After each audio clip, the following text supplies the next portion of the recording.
Hey guys, what's up? Welcome to another Whiteboard Wednesday. This week I've got something exciting for you guys. How to hire awesome live chat agents. So we're going to run through basically some of the skills, some of the characteristics, and end on some top tips, super top secret. Gonna let the cat out of the proverbial bag. I'm gonna get on with this. I've had too much coffee. Right, okay. Skills, first and foremost. It's really important when we're thinking about the live chat agent role that it is nuanced and distinct from, say, how we would hire for phone or how we'd hire for maybe general multi-channel customer service. The skills, in our experience, and the characteristics and the traits for being awesome at live chat are nuanced and are different to the phone because, well, it's a different thing. So we need to have a hiring process and considerations that takes into account. So skills-wise, when we're looking for hiring live chat agents, we look for a certain number of base skills, things that they have to be able to do as a starting point. First up is words per minute. Now we normally look for somewhere between 60 to 80 words per minute as a minimum. Now obviously the reason for this is because that allows them to give a faster response to the customer. It allows them to actually get that information over quicker. Nothing worse than waiting for someone who types with two fingers and doesn't get things out there quick. I said before as well, response times, lower response times are linked to higher customer satisfaction. So another reason why we want our agents to be super speedy with their respective 10 digits. Next up is spelling and grammar. Really key, these guys are going to be representing your brand. If they're spelling things wrong, if their grammar is bad, lack of capitalization, if they're using text speak, these kind of things can be quite detrimental. So you want to make sure their spelling and grammar is on point. Next up, multitasking. One of the things that a chat agent will have to do, probably to a higher level than say a phone agent, is actually handle concurrent conversations at one time. We normally recommend up to 3 concurrent conversations is a good measure. Anything above that, it just becomes impossible and you're going to start losing some quality somewhere.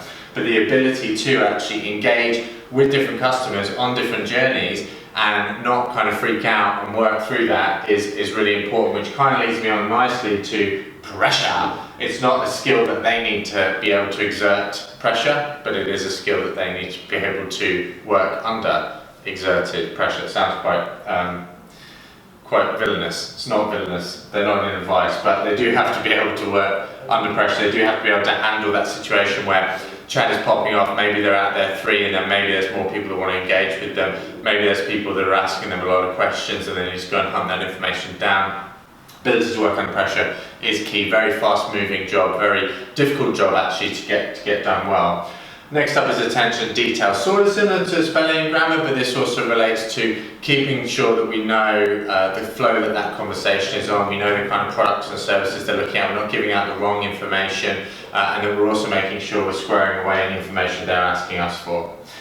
Last but by no means least is the ability to communicate clearly. So we're going to talk about this a bit more on the characteristics, but because chat is a text-based medium, you lose the last remaining bits of non-verbal communication. So obviously you've heard that 80% of communication is non-verbal. You see me waving my arms around here as I talk to you.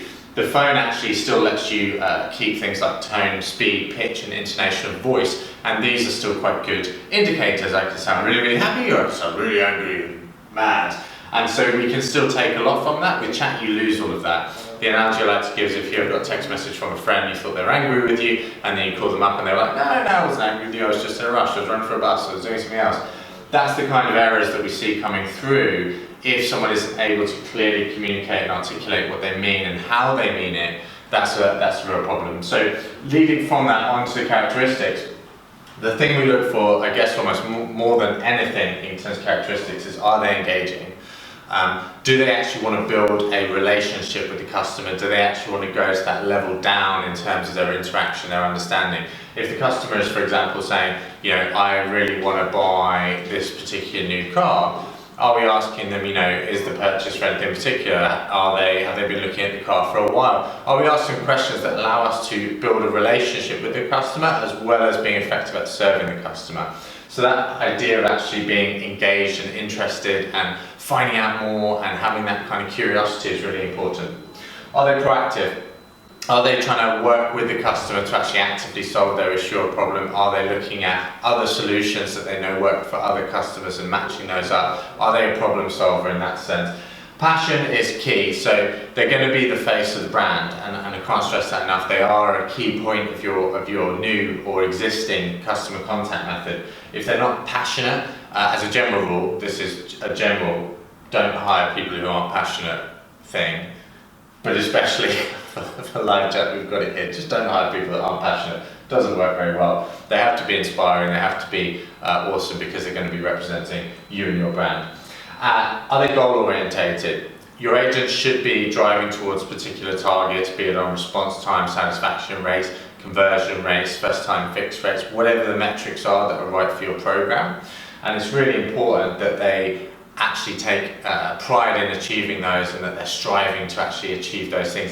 If they're not interested in targets and goals and objectives and things like that, then it's going to be very difficult for you as an organisation to optimise that service and to work with those guys to get better. So having a passion and an interest in setting and achieving and overachieving goals is a great thing to look for in terms of characteristics. So they're the kind of key, I guess, mainly qualitative things that we look for. In terms of just a couple of top tips to leave you with when it comes to how you actually hire your live chat agents, one of the things that I am still surprised by is that people interview live chat agents primarily on the phone or in a face-to-face setting.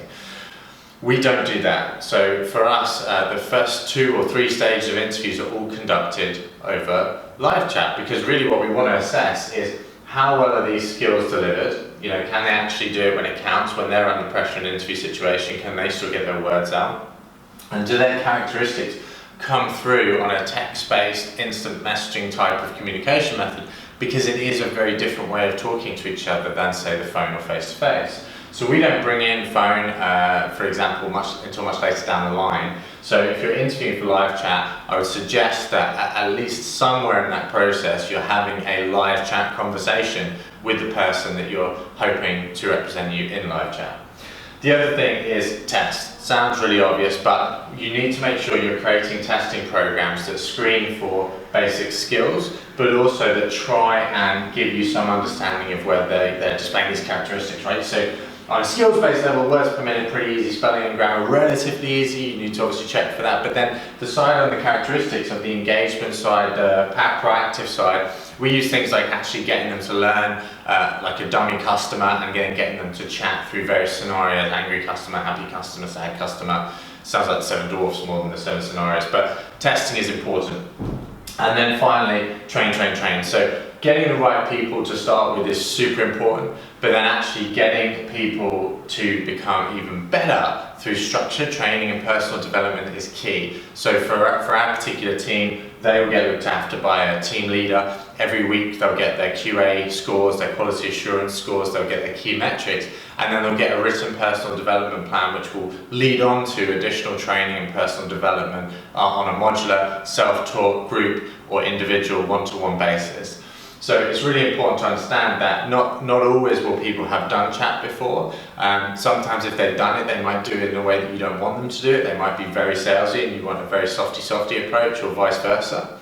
So it's really important that we don't kind of assume that someone doing live chat means they're good at live chat. Equally, a lot of people coming into your organisation or wanting to move from maybe a phone-based job to a live chat job won't necessarily have done it before. So it's important that you have a structure that they can follow, you have a process that they understand, and that you're actually working with them to continue their personal and professional development. I know that sounds like something that you would probably do for a lot of people in your organisation, but often what we see is that in the live chat agent space, once they've had that initial training or had that initial induction, it's very much focused on how do we use the software rather than how do we become awesome at live chat.